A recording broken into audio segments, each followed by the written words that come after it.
τόσο με λέγαμε. Άρχιψαν και σκότωναν στα ρέματα, στους δρόμους, όποιον έβλεπανε. Την πατρίδα με χάσα. 106 χρόνια μετά, οι ψυχές των εκατοντάδων χιλιάδων Ελλήνων του Πόντου που εξοντώθηκαν από το κεμαλικό καθεστώς ζητούν δικαίωση. Παιδιά τα μικρά όλα ζωντανά τα ρίξανε μες στο νερό. Στο ποτάμι. Στο ποτάμι. Τους μεγάλους κούτσουρας στη σειρά με τα τσουκούρια τα κεφάλια τους. Άιτε, άιτε. Το ποτάμι λέει κοκκίνησε αυτό γιο.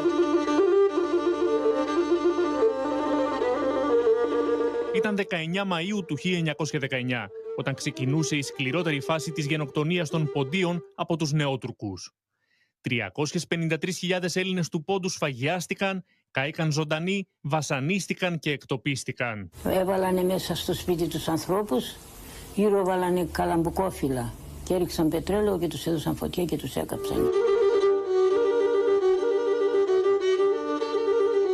Φτάνοντας στη Σαμσούντα, ο Κεμάλ Ατατούρκ ζητά να εξοντωθούν όσοι δεν είναι μουσουλμάνοι. Οι Νεότουρκοι σφάζουν, αποκεφαλίζουν, κρεμούν τους χριστιανούς στις πλατείες, βιάζουν γυναίκες και ενεκελεηλατούν χωριά. Εκείνα τα χωριά πολύ υπόφεραν, μέσα στα σπίτια έκαψαν, σκότωσαν, ερήμασαν, μάζεψαν υπόλοιπους, τους χιόμισαν στην εκκλησία. Μέσα στην εκκλησία τους έκαψαν όλους. Ήταν ένα πεγάδι, εκείνοι οι άλλοι που έμειναν τους έριξαν μέσα στο πεγάδι και πάνω γιώμισαν τις πέτρες. Όσοι γλίτωσαν από τις θηριωδίες του τουρκικού εθνικισμού ξεριζώθηκαν βία από τις πατρογονικές εστίες και σκόρπισαν στα 4 σημεία του ορίζοντα. Με πήγανε διαμέσων Φεργανά στα Σκέντ στη Σιβηρία, στον Βόρειο Πόλο.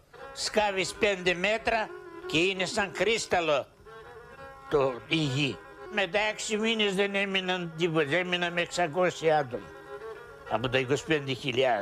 Έλεγα πάντα γεννηθείτε το θέλημά του και επέζησα. Από 16 χρονών και άνω εξορία, όλα τα δεινά, όλες οι σφαγές.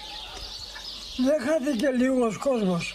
Κερασούντα, ο Τοπάλωσμαν, Κερασούντα, Σαψούντα, Πάτρα, Κόνια, αυτά τα χωριά, ο Τοπάλωσμαν τα ρήμαξε. Οι ιστορίες είναι το χαμό των παιδιών τους που είχαν χάσει, τα παιδιά τους που είχαν χάσει περισσότεροι και την ταλαιπωρία που τραβήξαν αυτούς τους 6-7 μήνες για να κατέβουν, να έρθουν εδώ και να κατέβουν στο Καράμπουρου της Καλαμαριάς και μετά